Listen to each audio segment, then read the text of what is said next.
Our top story tonight, some going down in November. Wars, spending. There has got to be something big a-brewing. They're using geese to guard prisons in Brazil. Does Biden know what Mexico is? Would you scare Joe Biden? What are we laughing at? I think Butthole. Billy Mays was real. I'm a world-class skeptic. I don't know anything about Hunter Biden. I don't know who's big into cocaine and laptops. Why is that our problem? Complete, absolute incompetence. Like, who funds the news? It's a freaking inside job, man. That the entire world's a stage and everything's fake.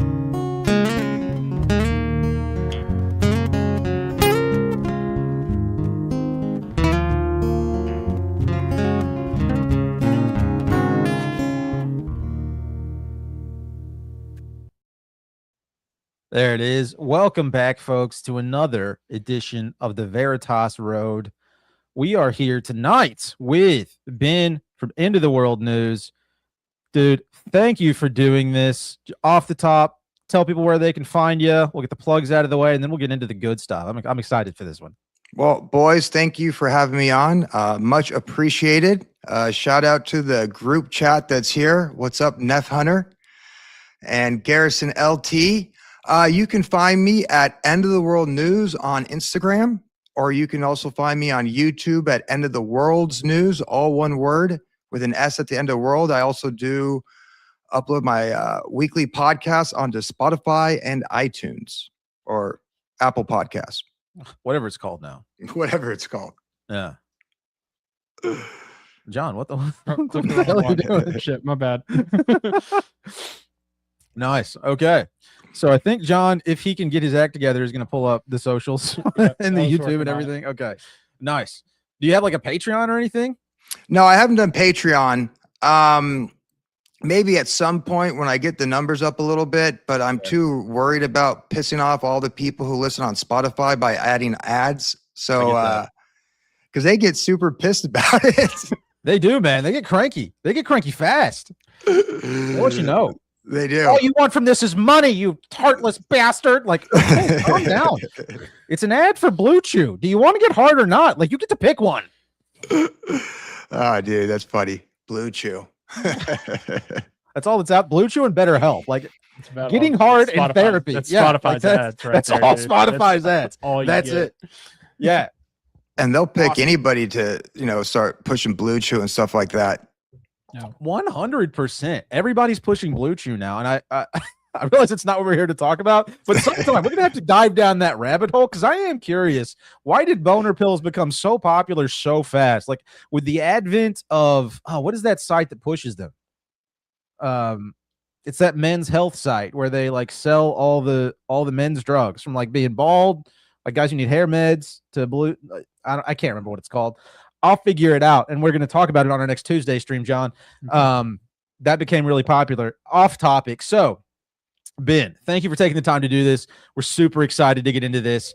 You appear to be very knowledgeable, so I can't wait to soak up some information. So, we were talking, trying to figure out like when we were going to get you on the show and all that good stuff, and you mentioned you wanted to talk about the color revolutions and their relation to like end times prophecy.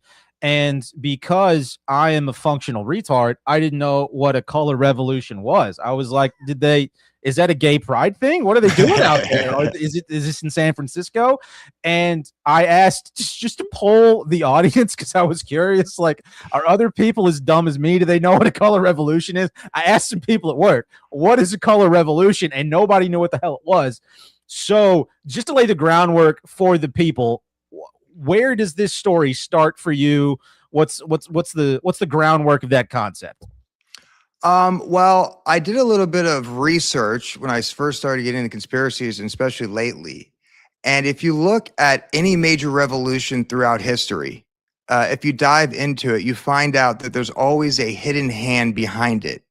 And this goes all the way back to the French Revolution. The Jacobins was the group that kind of overthrew the king at that time, but ultimately they were all led to the guillotine. And there was a few people at the time that said, wait a minute, it's not the Jacobins. They were just useful idiots for the Freemasons out of the Lodge of the Nine Sisters, where guys like Voltaire and Benjamin Franklin would give speeches. And they were the ones that were really driving the revolution. So I just kind of applied that to all revolutions, especially the one that we're seeing today. And I think we are living in the middle of a color revolution that ultimately is going to end up manufacturing an interpretation of biblical prophecy. If you read Ezekiel 38 and 39, the interpretation that the powers and principalities at be and the worldly governors or these Babylonian bloodlines take from it is that the borders of Israel will be reestablished. The Jews from all over the world will return, and the nations will turn on them. And that will lead to that 7-year battle of Armageddon. And I think that is exactly what is happening now. You know, a lot of people say this, and I totally disagree with this. It's about the message, not the messenger. And you think this unless you understand how intelligence operations work with controlled opposition and things of that nature. And you look at the major players in the current anti-Zionist movement, Tucker Carlson, Candace Owens, Alex Jones, so on and so forth. If you start diving into their past and the history of them, personally and publicly, you will find out that they are connected to intelligence organizations, or at least, Masonic. And I use Mason as just like an umbrella term, throw in God, throw in the Jesuits, throw in the Rosicrucians, you name it. A lot of people like to think of it as a pyramid. But I think of it as an engine. Each group, certain part of the engine, and each group is required for that engine to run. So once I realized that, I was like, wait a minute, they want this to happen. And also, let's go back to QAnon. A lot of people think, oh man, I'm so smart. I'm noticing all this stuff. And look what I found out. And this applies to me too. But the thing is, we're only noticing what they want us to notice. Because Right. we start diving in there, and then I'll let you go.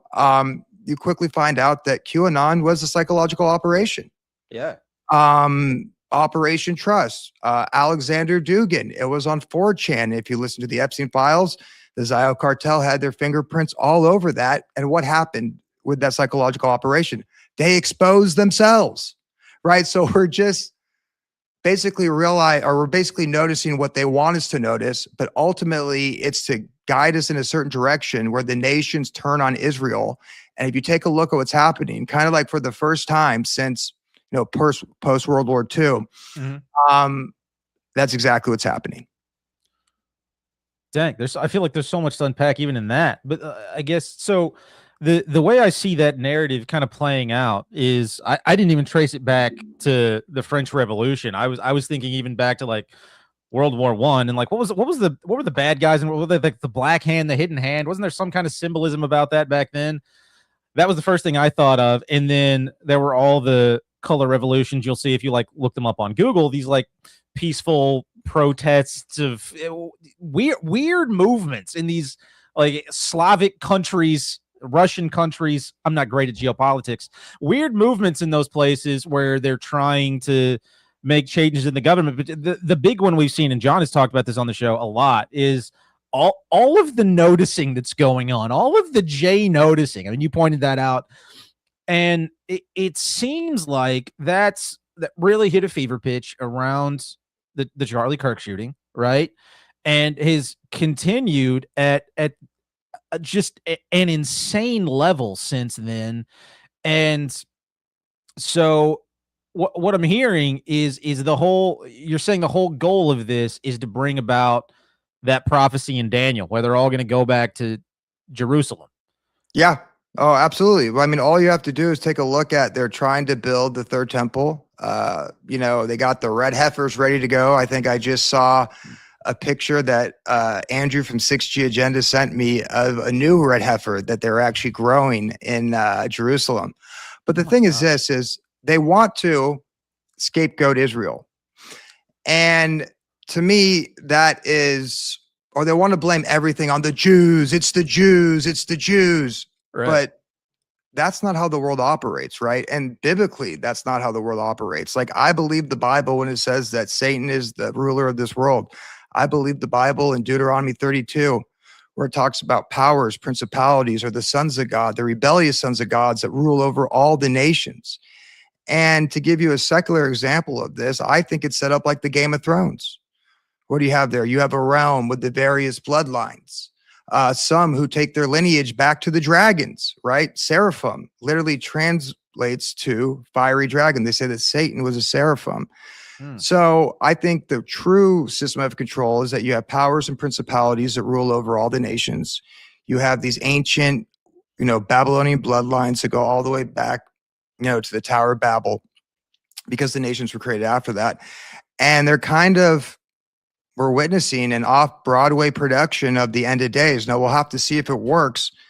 And ultimately, I do believe it's all part of God's divine plan.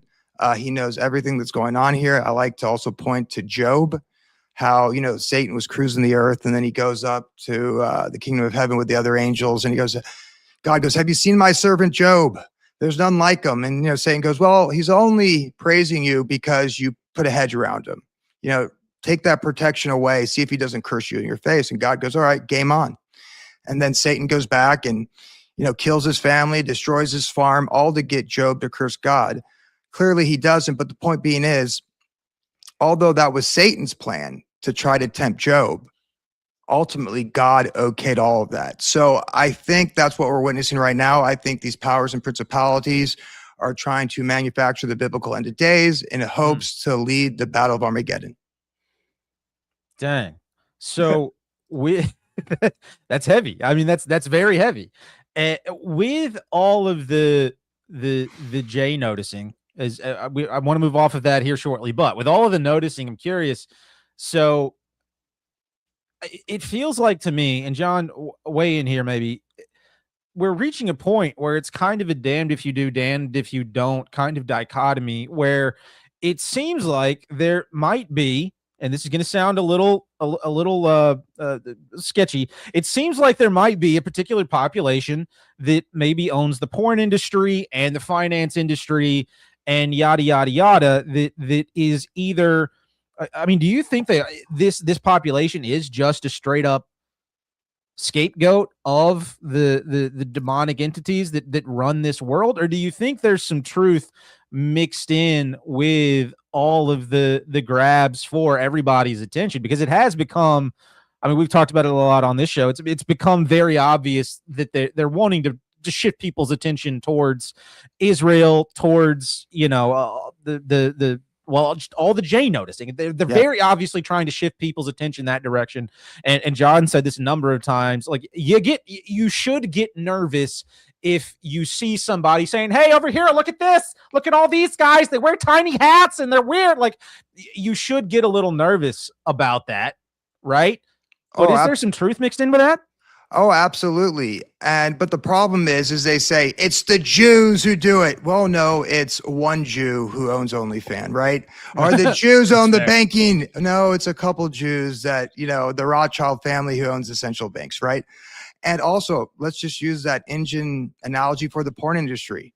I'm pretty sure that the majority of porn stars and porn actresses are not Jewish, right? So without them, guess what? The porn industry doesn't work. And you can even look at OnlyFans. Did you know the guy who actually created OnlyFans was not a Jew? Now, it was bought by a guy who claims to be a Jewish rabbi, which I think is just heretical, if you ask me. That's amazing. It's amazing, right? Oh. But no, like I said, they definitely, I shouldn't even say there's this particular group of Jews, right? Small bloodlines, families and stuff like that own a couple of these industries, right? But once again, and people, when I talk about the system of control, everybody says, oh, it's the Jews, it's the Jesuits, oh, it's the Masons. No, above that, it's the powers and principalities. And guess what? Above that, it's our own sinful nature. People don't like when I say this, but Satan couldn't carry out his agenda unless he had willful participants, right? So why we like to blame all these certain groups for the things that we do instead of taking full accountability. If people didn't participate in the sin economy, then these bloodlines who own the sin economy would not put their money into it. So, I mean, once again, I think that's all part of the noticing within the influencer industrial complex, right? To change public perception, to blame all Jews or to blame all the people in Israel for the actions of the IDF, for the actions of Benjamin Netanyahu. And the truth of the matter is, Benjamin Netanyahu, like Donald Trump, like Vladimir Putin, like Xi, whatever worldly governor you want to talk about, I think they're just puppets for these secret societies, and I think they are puppets for these principalities and powers. So if we're going to blame somebody, I think we start with ourselves. Second, powers and principalities, and then it gets down to the various groups. But they want you to focus on the Jews specifically, because that's what helps them manufacture their prophecy. In fact, have you ever heard of Theodor Herzl? No, who's that? So he's the godfather of modern Zionism. He came up with the plan originally. Now, he was an atheist, but I think everything we see today, it manifests from the spiritual realm. So whoever gave him this idea to bring it forward, I believe that came from the spiritual realm. But anyways, he's quoted in saying, and listen, I expose Israel all the time. Sure. Hey, you know, I'm half Jewish as myself, right? But he's quoted in saying, the anti-Semite will be our best friends, and the anti-Semitic nations will be our greatest allies. And you know why that is? It's because the minute just your average Jewish person, say in Europe, you know, before World War I or World War II, in the United States now, the minute your just average Jewish person starts to feel unsafe because of all the rhetoric that's going on, and people are calling for crazy things right now, and they start to self-deport back to Israel because that's the one place they feel they'll be safe. Guess what? That manufacture that lines up with what they want to achieve with their prophecy. So you said, we're damned if we do, you're damned if you don't. And 100% when it comes to political Zionism, right? You co-sign on it, you support it, great. They can carry out their agenda. You oppose it, you start to get vocal, you start to group up, great. That's exactly what they want, is for the nations to turn on them in this prophecy. Right. So I really came to the conclusion, we're in the middle of this color revolution. No one seems to realize it. And to me, the only answer is Jesus, right? The only faith for humanity is Jesus. I was joking with you boys earlier, but I said I took the black pill and I washed it down with the glass of the Holy Spirit. Yes. And I would argue that that is the correct biblical worldview.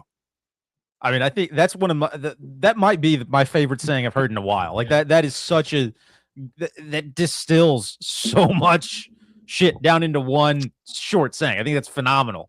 And I think you're right. Like, so much of biblical teaching is to essentially kind of turn away from all of the geopolitical nonsense that when you say, oh, that's just, why are you even paying attention to that? People will look at you and be like, oh, well, you're black pill. You just think everything's fake and gay. I'm like, yeah, a little bit. Yeah. Like, I don't want to pay attention to any of it because it is kind of fake and gay. Like, nobody wants to pay attention to that shit if you want to be healthy in any kind of physical, mental, or spiritual manner. You just can't. And without the Holy Spirit, without Jesus, without actual capital T truth, like, that's a useless practice, right? You can be as black pilled as you want, but without the actual truth, God, the truth, it's not going to do anything for you. I think that distills so much in that saying. We need to get that up on a sign in the studio, John. Yeah. I love that. Yeah. That's brilliant. Well, that's how you can remain happy during this whole time, because you start showing the fruits of the Spirit. And I think that's why we had the Holy Spirit, because God knows we're going to struggle. We are going to struggle like Christ did, right? Yeah. And one way to keep our heads about, without going off the deep end, is to be operating the Holy Spirit. And one thing I always found weird is when I was taking this approach way before it was popular, people are like, oh, you're black pill, you're just a nihilist. And then, you give it 6 months, you give it a year, Trump shows his true colors, and now everybody's turning black pill. Yeah. But no, not yet, because they just want you to have faith in the system. So you see more Masonic puppets like, what's his name? Massey, who was a member of Demolay International, a Masonic boys organization that he was groomed through. It's funny that there's that quote by Albert Pike, whenever the people need a hero, we shall supply one. And then comes this Masonic figure named Thomas Massey, who's fighting the Federal Reserve and fighting the state of Israel, all that kind of stuff. Meanwhile, he's got patents in AI and augmented reality. He's clearly part of this transhumanist push. And people also forget that political Zionism is not the end goal. It's just a means to collapse the entire system. The end goal is a one world technocracy / mystery Babylon alien cult, which comes after all of this. So I don't know where I was going with that, but that's the end goal. They're having us focus on the Jews, on the Jews, on the Jews. And that's just to collapse this entire system. Because in every WWE match, you need the hero and you need the heel.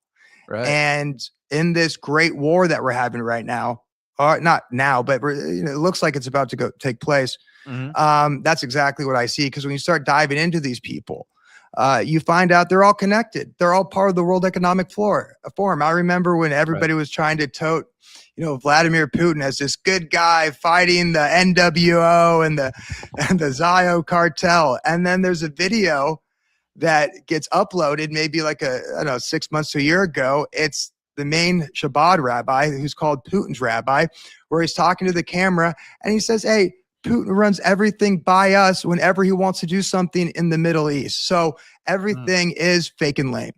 Yeah. Oh my gosh. Yeah.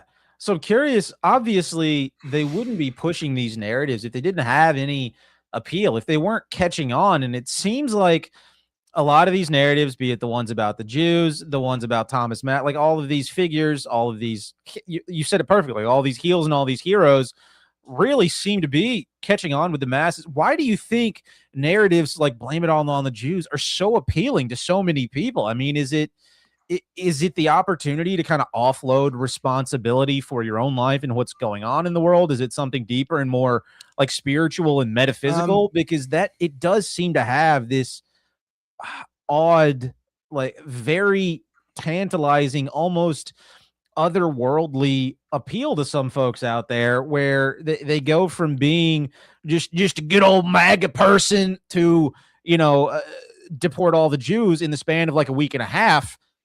Yeah. It's such an odd trip to make, Well, I think it's one big magic trick. I truly believe we live in a world of ops, bots, and psyops. And these dark art sorcerers use these high impact events to manifest the reality that they want. And the influencer industrial complex is the tip of that spear, because they're delivering the word magic to the people, which programs their minds. And, just look at the main people. And this is interesting too about the information war on how we get programmed. They set up a system currently where both the soldiers and the victims of their word magic, and they do that through social media. So not everybody in the anti-Zionist movement is connected to intelligence like, say, Tucker Carlson is, or Candace Owens is, or Alex Jones, but you have true ideologues that believe this stuff. And they just repost everything these people at the top who clearly are connected to intelligence, so we can get into that if you guys like to, just reposting everything they say. And does it really matter if they're not connected to intelligence? No, they're still posting the intelligent talking points, right? So that's what I'm saying. You're damned. You can't stop this. People don't realize what's going on. You might as well just give your life to Jesus and have a relationship with their Heavenly Father.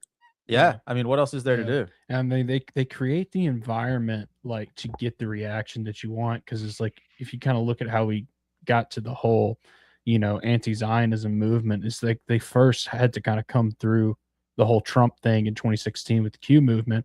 And they started by doing that by creating just the most insane, like 3 years of like just insane, like leftist, just LGBT like nonsense that they wanted like a lot of these like kind of dissident right wingers to like have a response to, and ultimately to have like, adopt that kind of spirit of butting against the system. Right. So when the system kind of switches back a little bit to like this kind of Zionist thing that the right kind of went back to, you have this kind of rooted of dissident people that you manipulated into that position to begin with. And what's interesting about the QAnon psyop? Do you know what their unofficial motto was? Save Israel for last. Interesting how that lines up with biblical prophecy. Yeah. I mean, if you look at the conservative party, and I don't really care about the Democrats, I think they're irrelevant. Ultimately, it's two wings of the same bird. Right. But if you look at the conservative party, there's like 3 main movements right now, and all of them line up with manufacturing biblical prophecy. You have the Zionists, evangelical and Jewish Zionists that kind of support Trump, right? Once again, that lines up with manufacturing this prophecy. You also have the QAnon, right? Save Israel for last. You also have the likes of like Stu Peters and Dan Bazarian and Stu Peters. I knew something up with Stu Peters, and I just expose him. But the minute he called for a mass deportation of Jews, I was like, once again, Yeah. it lines up with biblical prophecy, and you can point this stuff out when you know what the end game is. Yeah. So if you know what the end game is, you go, why is this truth teller that I like so much lining up with what they're actually trying to manifest, right? And it's because they're either beholden to the bag or an intelligence operation. You know, I was talking to you guys earlier. I was like, hey, hats off to you. You guys have a full-time job like myself, and we do this for the love of it. And a lot of these people who might be ideologues, but they're definitely, if they're not the upper tier of these influencers, they're beholden to the bag, right? If their entire career relies on people paying them money, then you need to give the people what they want. And unfortunately, the truth does not sell. This good versus bad paradigm is a lie, right? Biblically speaking, it's a lie as well. And when you don't deliver that to people, guess what? Well, your ability to live it's hampered, right? So you still have people that still push this stuff, knowing that that's what, they need to get paid and all that kind of stuff. So, I mean, that's a fair point. You got to get a paycheck at the end of the day. So you mentioned all of this push towards deporting the Jews, all the J noticing, pointing back towards biblical prophecy. And it's been a minute since I've read, is it Daniel you're referencing? Ezekiel 38, 39. Okay, John, can we pull that up? I want to find out what that's. You probably have it memorized at this point, I would imagine. Yeah. If you want to pull up, Ezekiel 38, I believe 7 through 10, that will pull it up. Okay. The first half of the prophecy, he's calling out all the various bloodlines at the time that are descendants of Noah who are going to actually turn on Israel. But then the main part of that, which is 7 through 9, it will tell you exactly what I'm talking about. All right, we'll get this up here, and I can't read this. All right, so it's Ezekiel what again? Sorry, Ezekiel 38, I believe 7 through 9 or 10. Okay.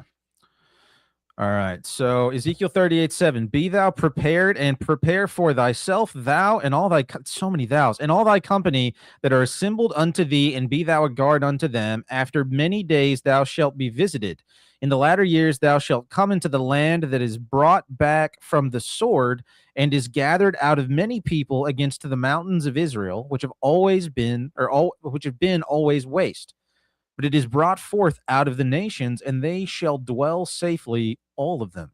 Thou shalt ascend and come like a storm. Thou shalt be like a cloud to cover the land, thou and all thy hands, and many people with thee. Thus saith the Lord, it shall also come to pass that at the same time shall things come into thy mind, and thou shalt think an evil thought, and thou shalt say, I will go up to the land of unwalled villages. I will go to them that are at rest, that dwell safely, all of them dwelling without walls and having neither bars nor gates. I didn't understand like 90% of that. Yeah. Well, at the very part of it, he's talking to the bloodlines that he was talking to before. And then he says, I'll bring back the Jews back to Israel, Okay. and then you will come on them like a storm. And what they interpret from this, the people who are in charge, is that the borders of Israel will be reestablished. The Jews from all over the world will come back. And then that will kick off this, 7-year war. And if you look at, World War I and World War II, I believe that these were all set up to manufacture this prophecy.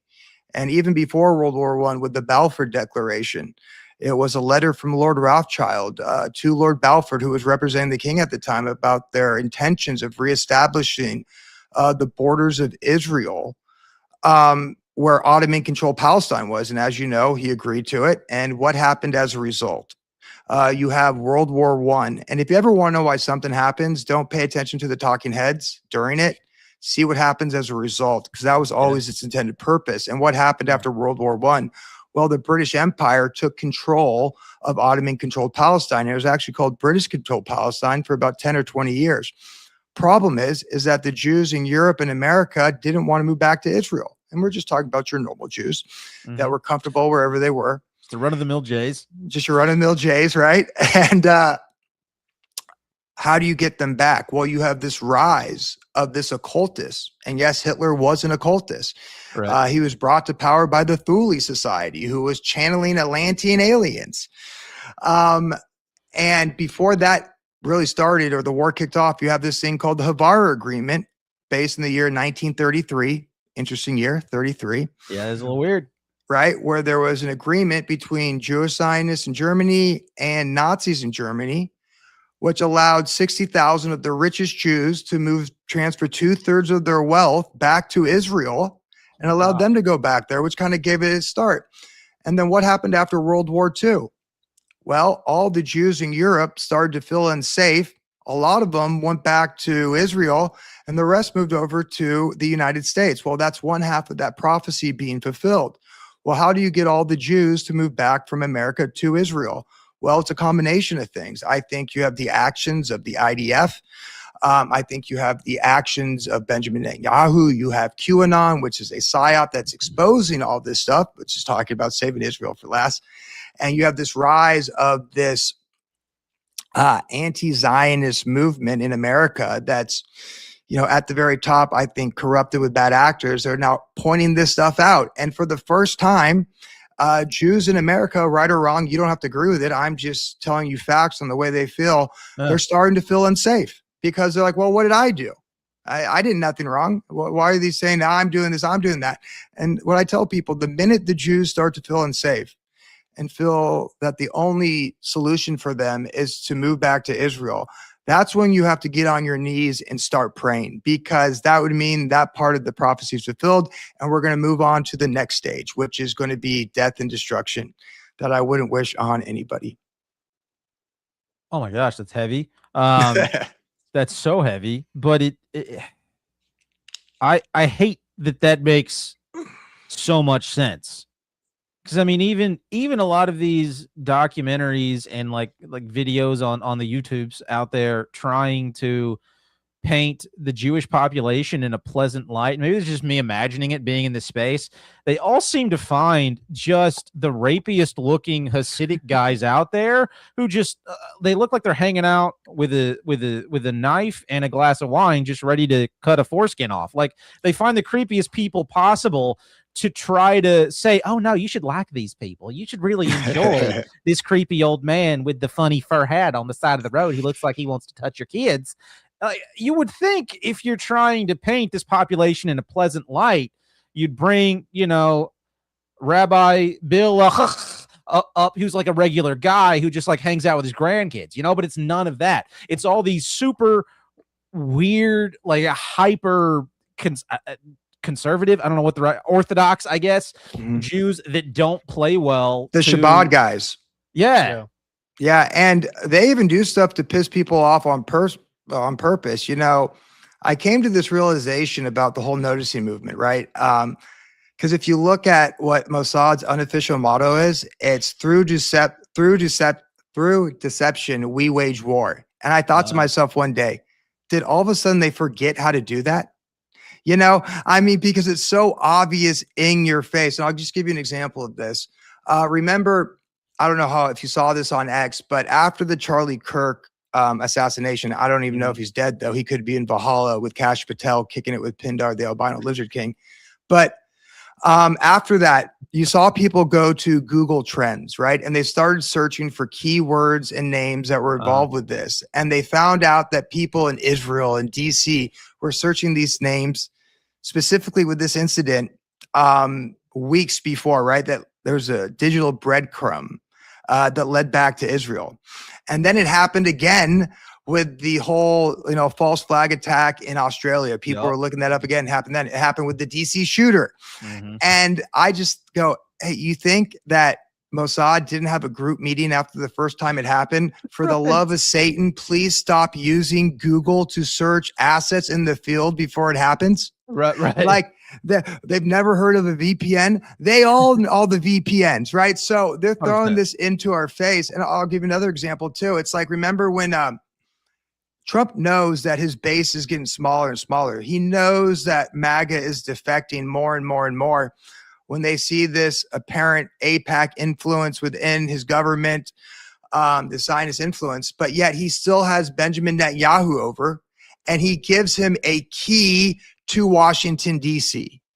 It's like, guys, you know optics. You know that's not a good look, especially if you want people to believe that Trump is America first, but they do it anyways, because I think this is all manufacturing this, consent of the American people. So at some point, they become disillusioned with the Zionist government that we have, and ultimately it will turn on Israel. And I think it's going to be replaced with the Orthodox Psyop that's going on right now, which is started by Alexander Dugin. That's where you have guys like Tucker Carlson, Candace Owens, Alex Jones, Sneeko, which is I don't know if, what's it called? 60 Agenda talked about it because he's really getting into that. But this is this psychological operation, because remember, in order for them to manufacture this prophecy, political Zionism needs to die, but they need to replace it with something else so they can still guide the sheep in whatever direction they want. And it's going to be replaced with orthodoxy, whether that's Eastern Orthodoxy or Roman Catholic Orthodoxy. It will be replaced with that. And I mean, I just heard somebody, I think from an America First post, that said, the Pope is based. I'm like, the Pope is based? Is this the type of world we're living now? I mean, do you not forget in the early 2000s when they were overseeing the largest child trafficking pedophilia network in the world? Right. And you're like, guys, it's all fake and lame.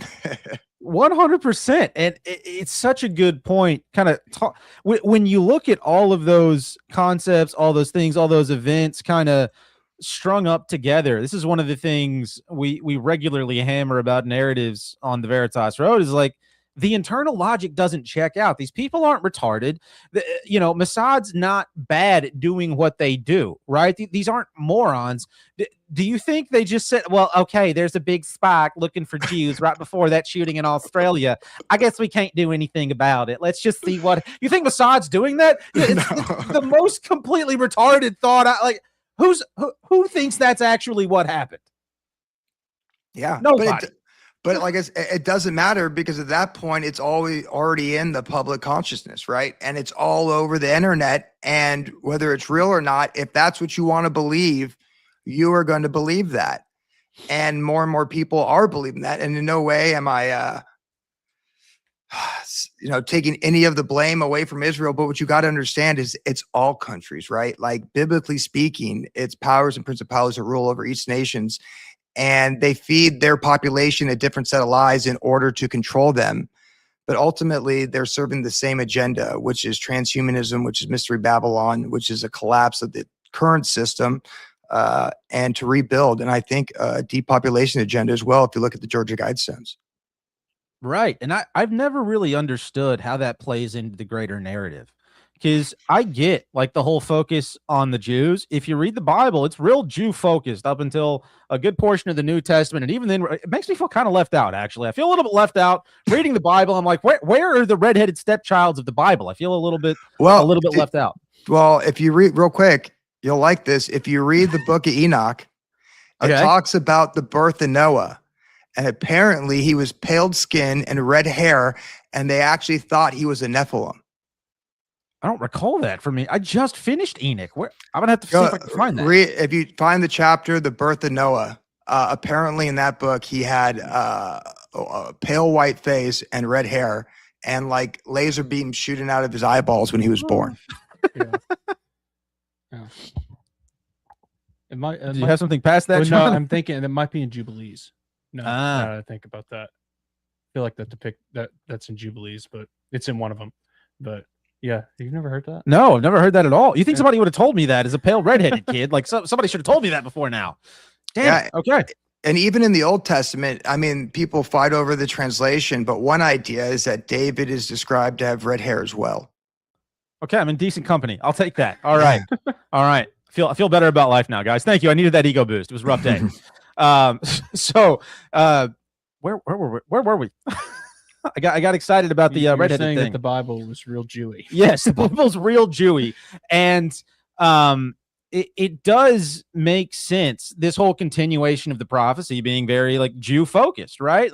And I think that's one thing that perhaps is, I don't know, missed, ignored by the modern iteration of whatever you want to call the continuation of Christianity, post the New Testament, is this whole narrative was really focused on the Jews for the majority of the story, right? And so it certainly makes rational sense, at least to me. I don't know what y'all's thoughts are, that the story kind of continues with the main character, right? Like back where we left off. I mean, is that a ridiculous thought to have? Well, yeah, I mean, I agree with you. You know, the Old Testament is all a bunch of Jewish prophets. The New Testament, you know, disciples were all Jewish, and we don't really see the incorporation of the Gentiles until Paul, Right. the rabbi to the Gentiles, went off and was kind of the father of the church that we have today. So, yeah, I mean, that's what it says. People don't have to agree with it. I can say I disagree with that part, but yeah, it's a very Jewish book. Yeah. And they've set it up so perfectly because, you know, the way that, you know, modern Israel kind of portrays that is that I think they kind of miss the point of the whole Jewish story, because it's like in the Old Testament, like it's not that they're superior in any way. It's like they're kind of retarded. They're very, very stupid. It's like they're constantly in the presence of the creator and then like constantly spit in his face, and he has to kind of like, you know, get annoyed with him and kind of like wrangle him back in over and over and over again. And it's like, hey, if he's keeping the promise to those people, it's like he can keep the promise to anybody, because it's like these people are functionally very, very stupid in a way. And like, if you just see the trends, but they've kind of switched it on his head, and it's like, hey, they were chosen because of their greatness or superiority. And then that goes into like the shit we've been talking about, is like, it kind of feeds like movement against him, man. Well, they were chosen because of Abraham. Yeah. Because Abraham was faithful. Yeah. And if you read the Old Testament, you know, they were constantly going, worshiping him, then taking on the gods of their neighbors. Right. Yeah. But my point is, during the time of the Old Testament, everybody was bad. Everybody was like, oh, the Jews were so horrible. Yeah. Go look at all the other Gentile nations around them. And guess what? You either come from the Jews or you come from those Gentile nations. Regardless, people were crazy in those days. Yeah. Oh my gosh. Yeah. What a wild time to be alive. I wish I could have seen some of that. I was always surprised when I, you know, read Genesis and, you know, Abraham goes into Sodom and Gomorrah, and you got that guy Lot, who God saved. And I was like, God, he literally offered his daughters up for rape to protect the angel. You're saving this guy? Yeah, there's some gross stuff in the Bible. Some wild stuff. People that's were wrong one of the back then. creepiest ones. Yeah, we hold these people up as these venerable figures, and some of them are. Like, I'm not debating like Abraham. A lot of those people were you know, apparently good people, but his daughters had sex with them and had weird inbred babies. We never talk about that. We never talk about Judah boning his daughter-in-law. Like, we never talk about that. No one discusses those things, but they're all over that book. And I think for modern people, and this is wildly off topic, but for a lot of us who grew up, because like John and I both grew up in like an ultra conservative Southern Bible Belt type world, it's the messy stuff is left out to such a large degree that and maybe it's part of the 501c3 system. Maybe it's a part of just like the greater system at large, trying to co-opt God's plan for like the elect. But they make it seem, and the way they talk about the Jews throughout the Old Testament, they make it seem like in any interaction with the messiness taints you to such a degree you can no longer be a part of the club. You can no longer enter into, you're blackballed from the country club that is the so-called modern church. I think that's turned a ton of people off from even worse than turning them off from the modern iteration of Christianity. I think it's turned them off from seeing the kinds of truths like you're talking about, which just aren't part of the mainstream narrative at all. Well, no one wants to look at their own side, right? And I promise you, and maybe I can address what Garrison says when he says, lol, there's no way that Orthodox Christianity will be the next big psyop. I promise you, whatever you claim to be, whatever institution you claim to be a part of, if you go down the rabbit hole deep enough, you will find out that there are wolves in sheep's clothing who have infiltrated whatever, type of denomination you're part of, that are tied to this global control structure. It's not just the evangelical wing or the Zionist wing. And may I recommend go and check out one of the podcasts I did about Alexander Dugin, who's considered Putin's brain, who is a full-blown Atlantean occultist, who are kind of, providing the playbook that we're watching, Tucker Carlson, that we're watching Candace Owens, that we're watching Alex Jones, who they all had on their shows, start to play out. So, all institutions are corrupted. That's why, at the end of the day, it's, do you have faith in Jesus or not? When it comes to me, Paul calls it a church of faith, and that's exactly what it is. Yeah. And I mean, this new media movement that you're talking about that's really risen up in the last, since the Rona, right, is when all of these so-called independent media people, Tucker, Candace, Alex Jones is obviously big before then. Tucker was big. They were all big before then, but they all kind of went off on their own during that time period and after. What do you think that means? What do you think that represents, like this shift away from the legacy media into these individual figures and you're kind of drawing a line between all of them, saying, hey, these guys are all part of the same group? Do you think that represents on a grander scale? Well, that was this stage of the magic trick. They know that there's going to be a certain percentage of the population that's going to see through the BS, right? So they kind of try to herd all those people together. So we'll put faith in people who are once associated with that system. And we think, oh, they left the system, they must be good. Or the system is railing again, going against them, they must be good. But ultimately, it's to guide us down a certain path. And let's just take a look at Tucker Carlson. Yeah. Father, CIA. People don't even know this, that on his mother's side, and not the mother that is the Kraft, I believe, heiress, that's his stepmom, but on the mother's side, his great-great-great-grandfather is Henry Miller, the cattle king of California, who at one time in the early 1900s was the largest landowner in America. You have senators and congressmen coming out of that bloodline as well. Then I saw Tucker Carlson. He applied to the CIA, but got rejected before he went into the corporate media, to where he was a propagandist for the Psyop cartel. Right. He wore that Kabbalah bracelet. That's enough. Cool. I swear to God, he did.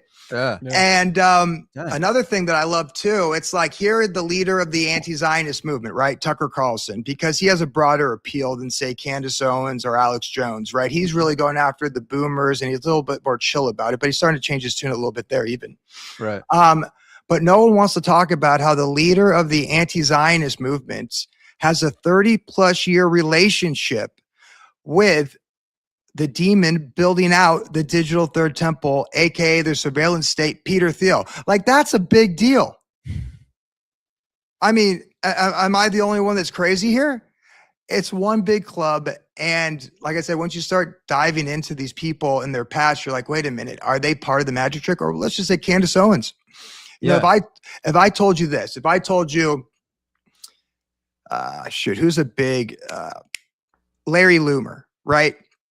If I told you that Larry Loomer's boyfriend or husband was a member of the Skull and Bones, you would say, oh my gosh, it makes total sense, right? But then you look at Candace Owens, whose entire career was working for Con Inc., right? First at the Daily at PragerU, who, by the way, their current CEO trained in the 8200 division of the IDF. She then went to the Daily Wire. She then got fake married to Lord Farmers, right? This guy is a permanent house member of the Permanent House of Lords in England, allegedly gay son, after 17 dates and 17 days and 0 dates over Skype. And when you start looking into him, he was a member of the Bowlington Club, which is literally the British version, older version of the Skull and Bones. There's even correspondence between Epstein and a member of the Bowlington Club about how he got access to the elite within, British society through that club. It's all right there. So you're like, wait a minute. Is Candace really fighting the agenda when she's married to it? Or is she participating in this magic trick? Not to mention, if she's in a fake marriage, guess what?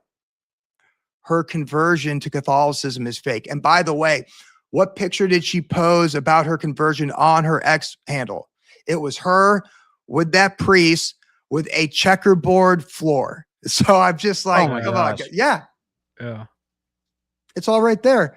That's what I'm saying. These guys are all connected to it. And I don't know what it is. Maybe people are too scared to realize that the Zionist movement and the anti-Zionist movement are controlled by the same apparatus. And they rather these, earthly heroes instead of just accepting that this is Satan's world and that we should really dedicate our life to Jesus and focus on the Great Commission. I don't know what it is, but I mean, the Bible's clear on what we should do. It says, spread the gospel, the good news. It never said partake in all these color revolutions and fight with each other over Satan's domain. You know, it doesn't. And this is coming from Christian people. Dude, that's 100% true. And it's with all of these big figures. I mean, it never fails. All of them have these weird links back to the secret societies. I mean, that's been well borne out by a lot of people over the course of all of the conspiracy side of YouTube, right? But and you mentioned this early on. It's that effort. I think you're right about this, to grab the people who were starting to wake up to the actual nature of reality, right? To wake up to the fact that they're being lied to by all these political figures, by all these big media conglomerates. And they're like, oh, Candace left. Tucker's not a part of Fox anymore. He must be telling us the truth. Oh my gosh. And it's yet another deception for those people to latch on to. The next question for me, coming from that side of things, is like, who can you end up believing at that point? Because Jesus. Okay, that's fair. Yeah, I mean that's one. All right. So who can you believe? Well, this is what I would say is, once you know what the end game is, right? It's the manufacturing of this biblical prophecy. At least an interpretation, right? I can't say this is exactly how it's going to play out. I'm not, a theologian by any means. Only God knows the date and time and how this is going to play out. But there's definitely an interpretation of this prophecy unfolding. And when you know what that is, then start listening to these people. And if they have 1 million+ followers, 500,000 followers, and they're telling you these talking points, which will ultimately lead to this, I'll just use an example of Jake Shields. I don't want to say he's connected to intelligence, because he's really, a lot of people have him in his heart, but he's an ideologue, right? At the very least, he's an ideologue, and he's pushing Nazi type propaganda. And if you know that Hitler was a puppet of the Zionist agenda to start manufacturing the prophecy, well, what does that make Jake Shields? right. Promoting the same thing? I once saw him post something recently where he says, we should try and publicly hang every single person who donated to AIPAC. We're talking about small dollar donations and stuff like that. And you got to understand that the Jews are just as deceived as the evangelicals when it comes to political Zionism. And to say a public statement like that, that's going to get reposted and cheer and reverberate all throughout social media. Right. What do you think that does to just your normal Jewish population? Well, they start to feel unsafe, right? And I'm telling you, I know some, and they're starting to feel unsafe. So I say, what are they saying? Does it line up with what they're trying to accomplish with biblical prophecy? They might be connected to intelligences. They might be ideologues. They might be beholden to the bag. Regardless, it still serves the same point, right? It's helping manufacture this to happen. Yeah. That absolutely tracks. I always wonder with people like that, are they full on like a controlled opposition that's aware of what they're doing, or are they these individuals who have just been essentially co-opted and radicalized by, whoever they've been listening to, whatever system they're a part of, whatever weird MK Ultra operation they fell prey to? But you mentioned something that I think is interesting, and I'm curious as to how you maintain these two concepts in your mind, because I mean, you're talking about the Jewish population feeling unsafe. It's a very empathetic comment. Like, these people are hearing these things. I can tell they're feeling unsafe. I'm concerned for their welfare, right? Like, there's empathy there. And along the same vein, you're obviously very Christian. How do you marry these two concepts? Like, because obviously these are people you fundamentally disagree with about theology, right? And so, I mean, obviously, you don't want to have like this weird Nazi narrative, go murder all these people and have them jump off a cliff. That's problematic. But so much of, and maybe it's the fact that I've existed in a world now for so long that where 90% of people who are aware of the kind of narratives you're talking about are like, oh, screw all these people. We don't need to worry about them. It's rare to find that kind of empathy. How have you maintained that? And why do you think that's an important thing to maintain? Because I mean, you say things like that. You seem to say things like that very intentionally. I hope that question made sense, guys. Yeah. Well, I'll tell you one thing. What did Jesus say? He said, anyone who hates a brother or a sister is a murderer. And murderers don't have eternity lying within them. Like, it's a grave sin to hate somebody. And just because they're deceived. And also, I look at myself. The one thing I hate being is a hypocrite. And I think anyone listening to this has to admit that they were once deceived, right?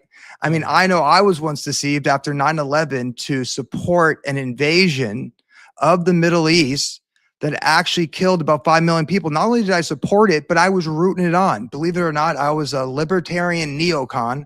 Make that make sense. But somehow I just love killing those Muslims. But we all have passion projects. Dude, I used to love watching those Tomahawk missiles go down. I'm like, get them. But the point being is, I found error in my ways, right? Yeah. I asked for forgiveness from God, and everybody else right now is just falling for that deception. And I think that we have to show them the same grace that God showed us. Does that mean they're horrible people? No, that just means that they're heavily programmed. And if we want them to come onto our side, you're not going to be doing that by saying, hey, get the fuck out of here. You're all evil devil worshipers, right? I mean, let's bring them 100%. Into the family of accepting our Messiah, Jesus. We need to be praying for these people like we need to be praying for Muslims, like we need to be praying for Hindus. I guess my point is, we should treat all people the same and based on their actions, not just saying, well, you're that group and I don't like you, because ultimately I think that's a sin. Yeah. And the punishment for sin is death. I mean, I can't argue with that at all. And I think it's well borne out in the narrative you've kind of shaped here, this concept of good versus evil, heel versus hero. We've seen a world where they built such a heavy liberal liberal to the point of absurdity narrative, and kind of included a lot of these religious groups within it, like Jews, Muslims, a lot of the Browns, a lot of the brown people. They included a lot of them within those ridiculous narratives that were then conflated with like all the chicks with dicks, all the tranny people, all of that, just insane stuff, right? And then kind of as a lot of that was dying down, we see, or at least I would argue, we see a lot of these very well crafted narratives that kind of give you two completely separate, diametrically opposed characters. I think a perfect example were those shootings, that shooting in, what was it, Minnesota or Wisconsin with Renee Good. Like, you have this, it gets me every time, but you have this lesbian poet mom who has like a black wife and is, like, you have this complete archetype of a liberal, right, who gets gunned down by just an all-American Bud Light drinking, gun-toting NOS agent. Like, allegedly. Yeah, excuse me, guys. Allegedly gunned down by this. Like that gets implied at this point. Right? It's like it's a script. Practically craft two separate sides of the aisle. Like, well, that's why I think it's fake. Story. Well, that's why, like I said, when there's these what are they called, crisis actors and stuff like that. Yeah. I look at a lot of these events. I'm like, is this even real? Did this actually take place? But does it really matter if it's real or not? What happens as a result? And that was definitely used in this division of people within America. I joke with people. I go, because I mean, I have my what I call mobile ministry, right, where I do Uber and I black pill people, and like I said, I give them the glass of the Holy Spirit to wash it down with. Dang. But the thing is, I can identify with both sides of the argument because I think they're all corrupt, right? And what I tell people is like, you don't need to worry about where these people disagree. Where you need to worry about is where they agree, because that's the agenda. They all serve the big banks. They all serve technocracy. They all serve the military industrial complex. They serve that. It's these social things like we saw in Minnesota and stuff like that, that keep us divided, that think that, oh, they're fighting each other, when in reality, when you start seeing through the BS, you realize they're all on the same team. Oh yeah. And I think that's the same way for geopolitics as well. Oh yeah, definitely. That was what like brought me out of the whole thing was, you know, in Corona, when all of geopolitics moved in lockstep with the lockdowns, you're like, well, this is a load of crap. They're all in on it. In no type of like world that they give you would this happen the way it did. If these are competing powers with each other, they wouldn't have all done the same thing, right? Because allegedly, right, they have their own self-interest to maintain. It's like, right, if, you know, Europe's destroying itself, being retarded, right, Asia would, you know, not do that, but they did that, you know? And like, you start to realize that like that's just a load of nonsense, and it's something like much deeper at play.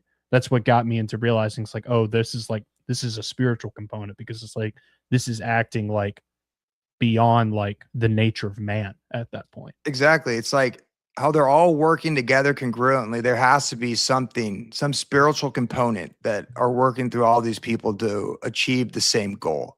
You know, humans are not that organized. But I'll just give another example too about how they want you to become outraged at the other. Just look at what's happening, or what happened in Minnesota with the Somalis who did like $5 billion worth of theft. And I didn't really get into that story. And I wonder if it was Neff Hunter that pointed that out. He's like, you should have known that. It might have been Neff Hunter on the podcast, or somebody. It's like, how could you not know that? And then I looked into it. And then I looked into, I think it was Neff Hunter, or it could have been someone else. I looked into it, and I looked at that guy who's Nick Shirley or whatever. I'm like, oh, this guy's for sure connected to these intelligence organizations. But I thought to myself, you know what? They're worried about $5 billion. Come talk to me when we start discussing the $23 trillion that the CIA stole from the American people. You know, everybody's getting mad along party lines at this one state for 5 billion people when we have our federal government robbing us blind. I think Catherine Austin Fitts came to the conclusion that it was $23 trillion that they stole for these black budget projects. You want to start going after that? That's the real theft.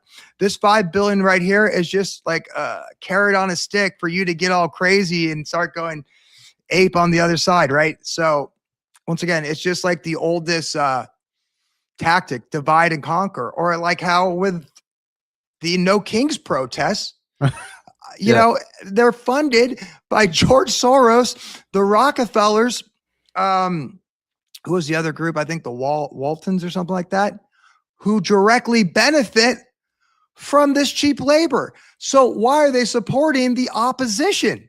Right? You know, it's all fake. Yeah. 100% all fake.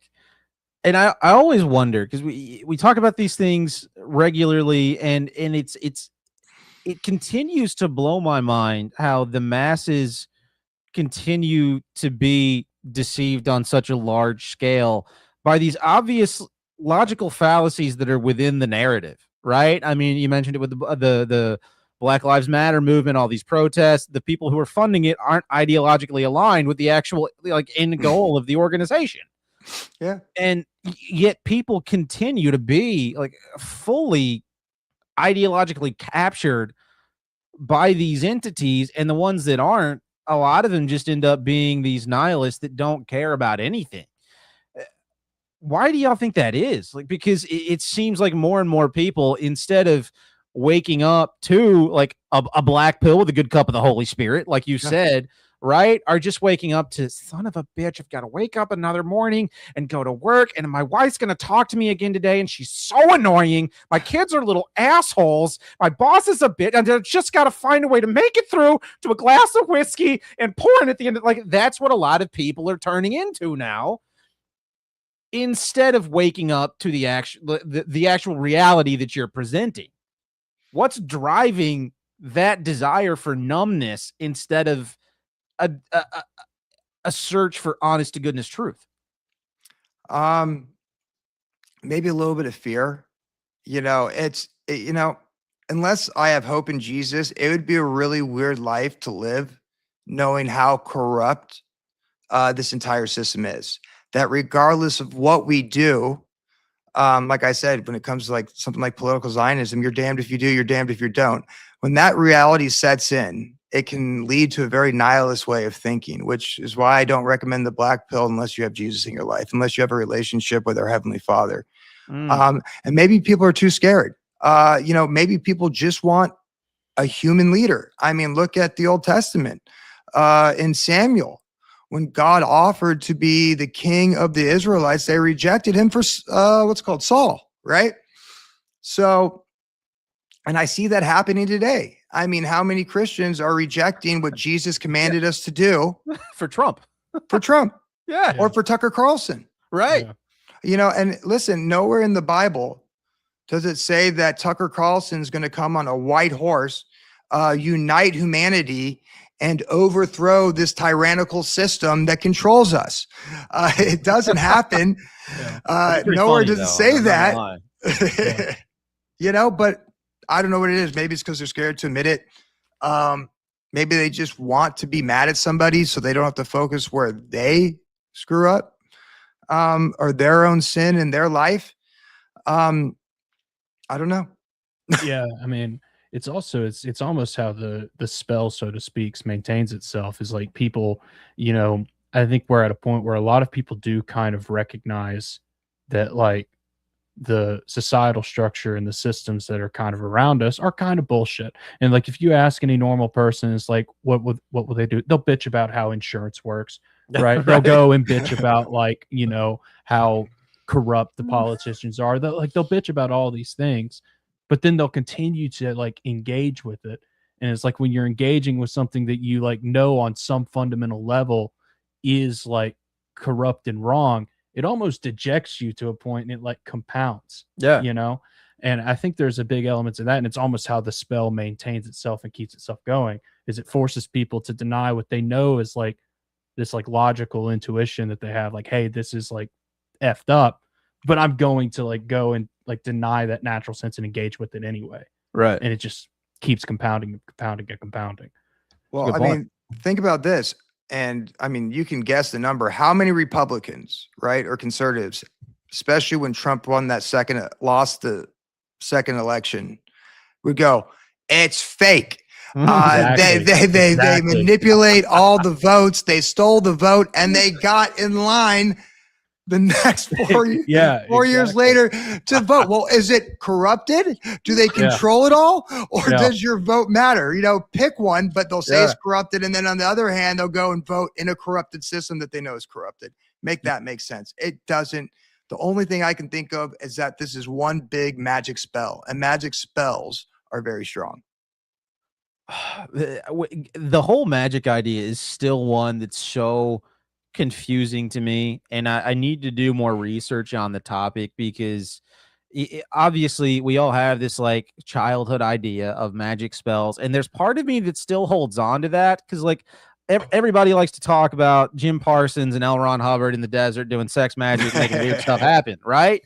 Yeah. And I just have such a difficult time conceiving of what that must have, like what the end result must have been like. Did a black demon rise out of the freaking Arizona or wherever they were, New Mexico desert? Pasadena. Okay. Well, I don't even know what state that's in. Is that in Arizona? California. State. Yeah. Okay. I'm bad at states. But like, did a black demon rise out of the sand, or is it a more subtle metaphysical thing? Like I just have such a difficult time because it seems very clearly, if you believe biblical text, if you're just a rational thinking human being who can see the level of control the powers that be seem to have over the masses, like what magic, whatever you want to call it, spiritual influence, I don't know what to call it, is a very real thing, but the modality of it is so confusing. And I think that's one of the things that makes these concepts sound so insane to people, is just not being able to put a finger on it. Because maybe there is a giant demon coming out of the sand, I just haven't seen it. But it's hard to conceive of what that actually, because it clearly exists. Yeah. I mean, what does it look like? I don't know, but one other thing I always thought about funny about the Babylon workings, Could you imagine L. Ron Hubbard sitting there with the notebook taking notes as they're performing the sex magic in the desert? Like what? Just pushes back his glasses. Move that butt plug over here. Maybe it'll do better. Like what? What the hell? Yeah, I think there's different levels of it, right? I think that they can do rituals, and you'll see demons appear. People have definitely talked about that throughout the ages. Yeah. But I think it's as simple as manifestation and the means you go about trying to manifest the reality that you want. So if your goal is to manifest the biblical end of days, I would say magic is anything that is used to lead to that, which would I throw in word magic, programming, all that type of stuff. So I think there's definitely different levels to all of it. That makes sense. It's all manifestation. Dude, why has manifestation gotten so popular lately too? I hardly ever get on the social media, but when I do, and maybe it's because my phone thinks my life is terrible. That could be part of it. But every other reel I think I see on like the Facebook or the Instagrams is somebody telling the people to like, just say to yourself, why do I attract so much wealth and happiness and sexy people? Like, why do I attract that? It's become such a big pot. Is that like the new health and wealth gospel? I mean, what's with manifestation talk? Well, I think it's a component of the new age, which I believe the new age is going to be a stepping stone to Mystery Babylon. Whether that's Western esotericism coming from theosophy or Christian Gnosticism, I think that's the end goal, right? So remember, I said this before. I'm not talking to you guys, but just saying it. But they're going to use political Zionism in order to collapse the entire system. And then it's my opinion that they're then going to blame the Abrahamic face. They're going to say, hey, look what the God of the Bible did. Yeah. Look what all the Jews and all the Christians and all the Muslims in this giant holy war that killed 4 or 5 million people. Look what that did. And that's when that's when I say, cue the aliens coming back. Yeah. I think they're going to refer to them as ascended masters, which is a new age belief. You got the Buddha, you got Jesus, you got Krishna. All these ascended masters are going to come back and bring in this Mystery Babylon religion, which is the same religion they probably worshipped in Babylon, which was the worship of these fallen gods. So I think manifestation is kind of like a stepping stone to that, because that's in what's it called? Hermeneutics or hermeneutics? No, what's the 7 sacred sciences? I don't want to blame it on that. Hermeneutics was one of them. I think with Hermes the magician. Remember Hermes the magician? Whatever it is, Hermeticism. There you go. Yeah. So I think that's the end goal. So probably this is just different levels of that manifestation, right? The ascended masters, the new age, all that type of stuff. They're just planting the seeds now so that the people who do survive this holy war, I think they'll be more susceptible to turn it into an actual religion, especially when the aliens come back. That makes total sense. I hate that it makes total sense, but it makes total sense. So I've heard several people mention this third temple they're building in Jerusalem, and I'm about to show my ignorance here, so forgive me, guys. Are they building a physical third temple in Jerusalem? Is it an AI data center? Is this some fake stuff? What are they doing over there? Well, this is an actual third temple, right? A physical third temple that they're trying to build. You have Peter. So I actually listened to this one podcast. I don't know who the speaker was, so I'm not trying to take credit for what she said. But it appears what I drew from that is that there's 2 type of factions, right? You have like the Peter Thiel, Epstein guys, Silicon Valley, who are trying to build a digital third temple, which I would say is the beast system, the surveillance state. But then you have the more traditionalists who for the past, 70 years have been trying to resurrect a physical third temple, so much to the point where they're growing these red heifers that need to be sacrificed before they build it, like they did before the first and second temple. And as you know, I don't know if you know this, but there's actually a Christian farmer in Texas that said we got those. And there's actually pictures of rabbis coming out with their magnifying glasses and seeing if they had it. Yeah. And then they brought him back to Israel. And I remember when October 7th happened, And mind you, Hamas is controlled opposition, right? They're the permanent boogeyman. They were created by Israel and then pawned off to Qatar to continue the funding. So it looks like their hands are clean with that. But I remember, was it like maybe a month or two into this whole thing, the leader of Hamas said, hey, all this is happening because these crazy bastards want to destroy the Dome of the Rock and build the third temple. And that brought a lot of bad publicity. So they came out and they go, oh, we're not going to do it. We're not going to do it. But we are going to do a mock sacrifice, right? Because we've raised this entire priest class since they've been born. We've developed this technology that is specific for this type of sacrificing of the red heifer. So we're just going to do a mock sacrifice. And everybody in the world is like, okay, they're just doing a mock sacrifice. So they do it. And then I remember watching, do you know who that guy Adam King is? Who No. claims Not he's familiar. behind the handle Awesome Jew? You Yeah, haven't I've seen heard that? the- Yeah, They I've, like heard to- I've heard the handle. Yeah. Yeah. And then he goes, and that's the thing. That's one thing you got to understand is, and I know I'm getting off topic, but the $7,000 club and the anti-Zionist movement are dependent on each other to play off of each other. Yeah. Right. So yeah. someone in the $7,000 club will say something just stupid, and then that will get someone in the anti-Zionist movement to start arguing with them. Meanwhile, that whole spell is being casted on all the people. But he made a round on a bunch of podcasts, and I saw him, I think, on Tim Pool's podcast. And he goes, and he's connected to all this guys, right, with the Shabbat and all that type of stuff. And he goes, oh, by the way, you know, when we said we're doing a mock sacrifice?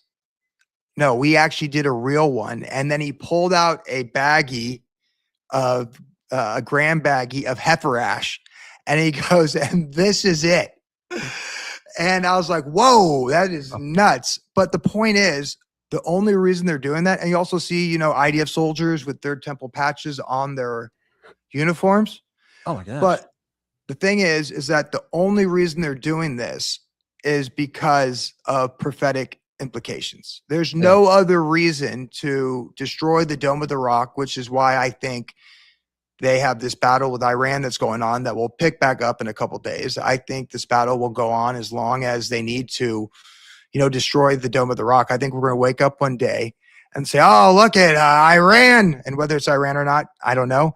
They're going to say, look at the Dome of the Rock was destroyed by a missile. Perfect. Now they can start building that third temple. And the only reason they're doing that is for prophetic implications, right? So clearly these guys, and like I said, it's both Jewish and Christian Zionists. And also it's all the people who oppose it, because when you start diving into the Putins or the Xis, it's really interesting, right?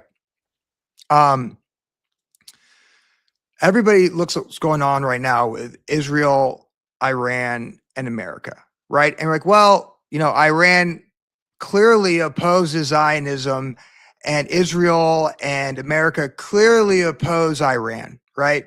Yeah. On the surface level. They're going to battle with each other. But who controls countries? It's not leaders. It's not politicians. It's the intelligence agencies. Who do the intelligence agencies serve? It's not us. It's these bloodlines that own all the corporations. So when you start looking at their logos, you will find that they both serve, all three of them serve, in my opinion, these fallen angels. And I'll just give you an example. If you look at the Israeli flag, what is that? Well, a lot of people think that's a six-pointed star of their god Remphan, because there's definitely no six-sided star in the Bible attributed to David. And if you know anything about stars in the Bible, that's what they use to describe angels, specifically fallen angels, when 1/3 of the stars fell. Now you go look at the Iranian logo for their intelligence agency, and this is quote unquote a Muslim country. Yeah. It's an 8-sided star of Ishtar with an all-seeing eye of Horus right in the middle of it. And you're like, well, that's odd for a Muslim country. And then you look at the CIA logo. Yeah, you can't make this shit up. It's all right there. Yeah. Excuse my language. There's a 16-pointed Virginia sun. And those 16 points, 4 of them represent the 4 elements of the universe, and the other 12 represent the 12 Olympian gods, more fallen angels.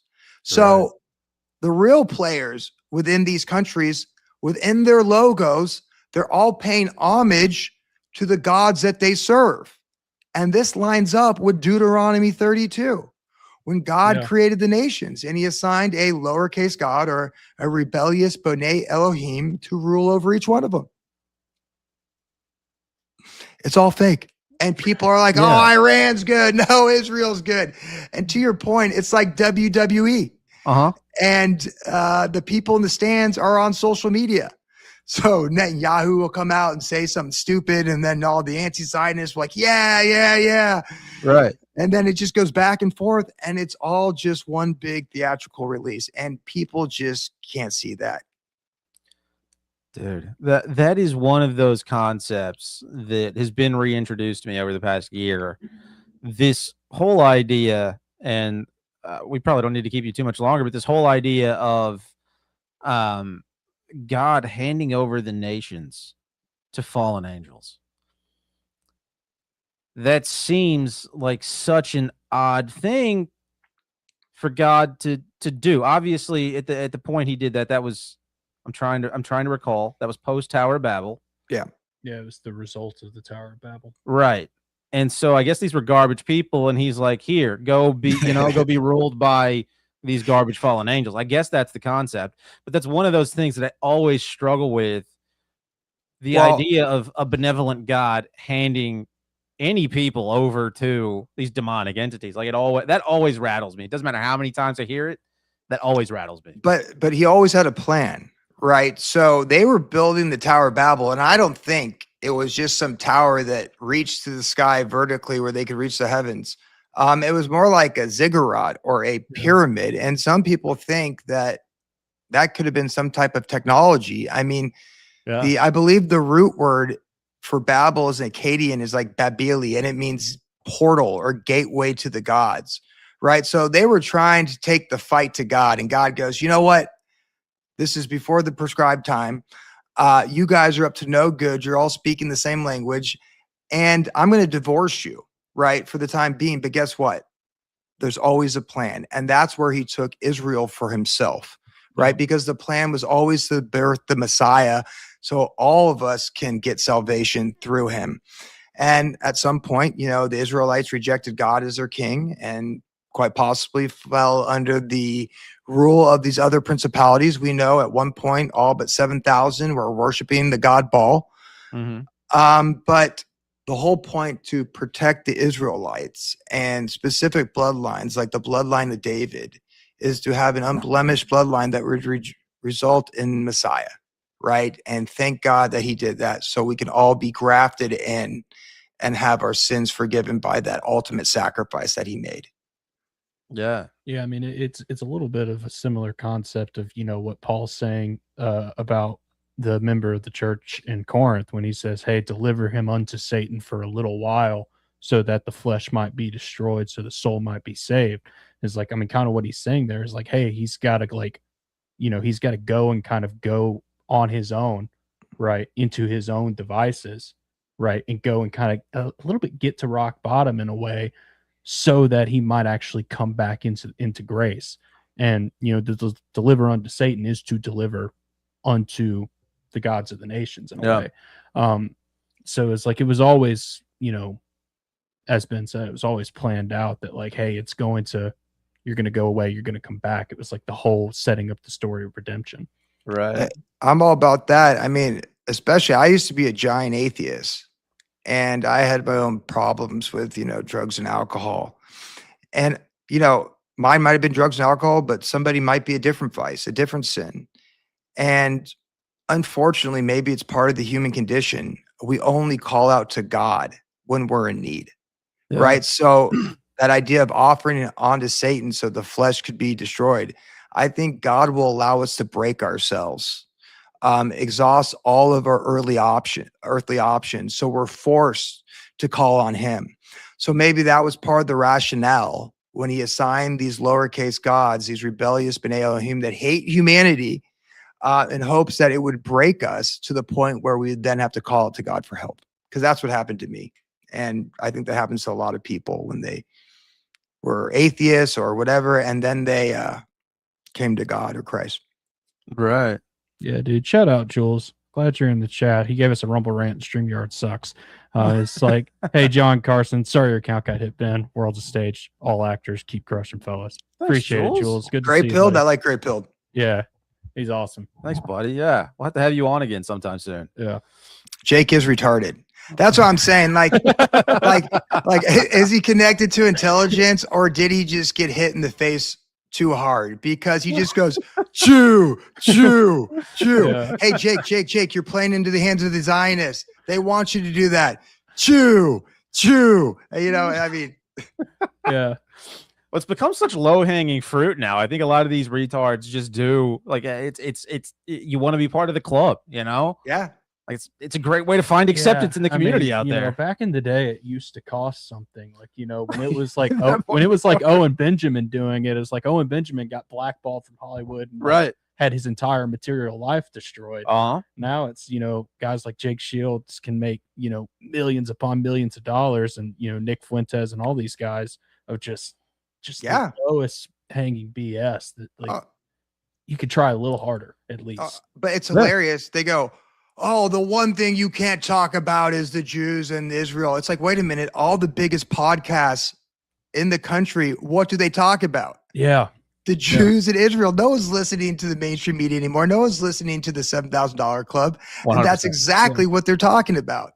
100%. Yeah. So like that, once again, that's just BS and alive. Like I said, you know, this noticing, it's not organic. Right. We're noticing what they want us to notice, and that's all to help them fulfill this prophecy. Right. It seems So clear. like, yeah, no, it seems ever more clear the more we like talk to people who know things, the more I see in the media. And it seems like hating on the Jews now, like in 2026, is kind of like you said, John, saying things about the Jews now is so much more different than it was 20 years ago. It's like being gay now versus being gay in the 50s, right? Like if you were gay in the 50s, you got punched and called a faggot. And now if you're gay, people are like, oh my gosh, you're so brave. Look at you. Yeah. You're so brave. I'm so proud of you. And like, it's the same thing for the Jew stuff. It's like back in the 90s, people would have, you know, eviscerated you out in the media, and now it's like, yeah, bro, they're the worst, bro. Jew, like you said, Jew. Yeah. I'll tell you what's really interesting, just how like controlled this is. I think Great Pill just said, dude, most people who are controlled opposition don't know they are. Absolutely. Because what they're doing is just regurgitating the talking points of the people who are connected to intelligence operation. I'll give you an example right here, which is really interesting to me. Is that guy, you know, Alexander Dugin, who is that occultist and the brain behind Putin.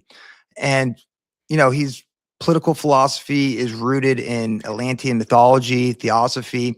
But what he believes is that his role is to unite the Muslim world with the Orthodox world, to be the restrainer against the West and Israel, to prevent the Antichrist, right? So he views this merging of both the Muslim world and the Orthodox world. And what was interesting is that Tucker Carlson, while he was still wearing his Kabbalah bracelet, Right. went over to Russia, interviewed Dugin, right? Met with another occultist. And then you see him go on this huge apology tour all throughout the Middle East, trying to unite the Western Christian world, who was not Zionist, with the Muslim world.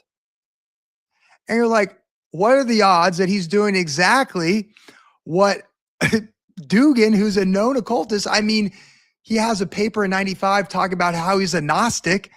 And listen, if that's your belief system, great, but that's definitely rooted in occultism. And whether it's good or bad, hey, that's for everybody to make their own decision, but they're playing out what he wants to happen. And then you have all these other people that say, yeah, you know, I don't like what Israel's doing. I don't like how AIPAC influences American politics. I'm going to just repost now everything that Tucker Carlson says. So you could see how you have this occultist at the top, and then it just gets reposted and reposted and reposted. And these people, they might not know it, but they're controlled opposition to the point what Gray Pill said earlier. Right. 100%. I think we need to address the chat real quick. Yeah, no. So What's going on, John? What have I missed? Jules sent us a Rumble rant. StreamYard just is not. What's a Rumble recognized. rant? It's their version of super chats. StreamYard All just right. does not recognize them. So he sent $20. Shout out, Jules. That's Jules, awesome. thank you, sir. Thanks. Yeah. Very appreciative. Just saying, hey, John and Carson, sorry your account got hit. World's a stage. All actors keep crushing. Hell yeah, guys, go follow Yeah, Grey Pill if you everyone. don't follow Grey Pill. Yeah. And sorry. And my heart goes out to you, Grey Pilled. I got hacked just like you. Stacks, what's up, sir? Good to see you in the chat. Yeah, man, it is odd how it's just I feel like we on the Veritas Road have discussed this probably between ourselves ad nauseum, like this whole idea of it all the stuff seems to be coming to a head kind of at the same time, like all the J noticing, this third temple concept you're talking about, the UFO stuff, all of it seems to be coming the geopolitical stage for it all to happen, like AI reaching this fever pitch with the data centers, Trump, and just the ridiculous UFC fights on the White House lawn in the 250th anniversary of America. Like that's the most comedic thing I think he could possibly do. Like it all seems to be coming to a head at the same time, and then to cap it all off, you've got people like walking out on that UFC stage saying Michelle Obama has a penis. Like, yeah. Oh, this is the funny part. Also, just to add on to that. So remember, like the Sean Strickland, he was all out there. Oh, they don't want me on the UFC fight on the White House because I'm not for Israel. This is for Israel. Who's making that whole plea to people, right? But the following week, he was on WWE talking about it. Do you know who owns WWE? The same people who own the UFC. Right. It's all a stage, all of it. And they're just, casting these spells on the public, and people are just eating up all this slop. Yum, yum, yum, yum, yum. I wish I could eat slop and just forget about everything I learned. I'd be a lot happier. Right. And, it's crazy. Dude. And the one thing that pissed me off, though, this is the one thing that pissed me off, and I didn't get into it, and maybe I want to, is how dishonest the mainstream alternative media is. They are just as dishonest as the $7,000 club. Yeah, dude. We talked about these connections with Tucker, Peter Thiel. We talked about Candace Owens, with marrying into that guy with the Bullington Club, Alex Jones, who was a conspiracy theorist, who was warning us about all this. And then somehow he started becoming a propagandist for the people who are building out the beast system. Mm-hmm.